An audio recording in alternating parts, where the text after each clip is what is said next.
மஹர் என்றால் என்ன?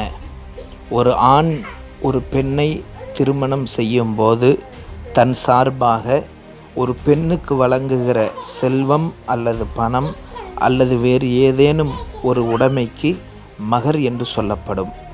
மஹர் என்பதற்கு திருமண கொடை, திருமண பரிசு என்பதாகவும் சொல்லப்படுகிறது. இஸ்லாத்தின் சட்டப்படி ஒரு திருமணம் நிக்காஹ் நிறைவேற இது கட்டாய நிபந்தனையாகும். திருமணத்தின் மூலமாக ஆண் பெண் ஒரு ஜோடியாக இணைகின்றார்கள். எனவே மனம் முடிக்கும் கணவன் தன் மனைவிக்கு மஹர் செலுத்தி திருமணம் முடித்து கொள்ள வேண்டும்.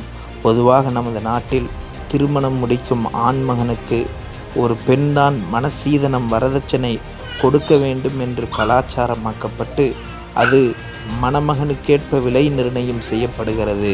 இதனால் பயன்பெறுவோர் சில வசதி மிக்கவர்கள்தான். ஆனால் பாதிக்கப்படுவோர் நிறைய ஏழைகள்.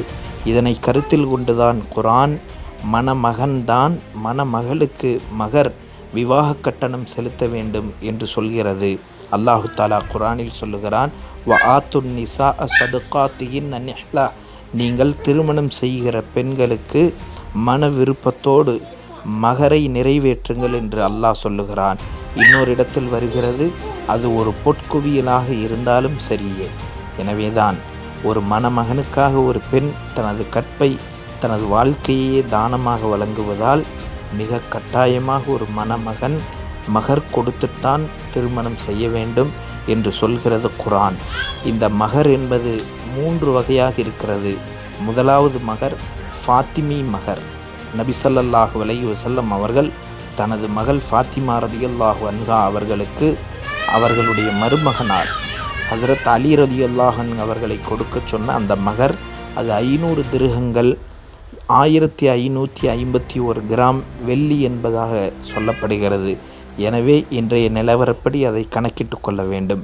குறைந்த மஹர் என்பது 10 திர்ஹங்கள் அளவுள்ளதாகும், அல்லது மஹரே மிசில் என்று சொல்லப்படும். ஒவ்வொரு குடும்பத்திலும் ஒரு வளமையான ஒரு தொகை மஹராக நிர்ணயிக்கப்படும். குறைந்தபட்சம் அந்த மஹரையாவது செலுத்த வேண்டும்.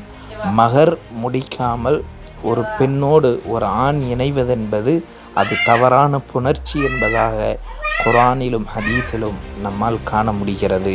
எனவே மஹர் என்பது கட்டாயமான ஒரு விஷயமாக இருந்து கொண்டிருக்கிறது. எனவே மஹர் கொடுத்து ஒரு பெண்ணை திருமணம் செய்ய வேண்டும். அதைத்தான் இஸ்லாம் அதிகமாக வலியுறுத்தி சொல்லுகிறது.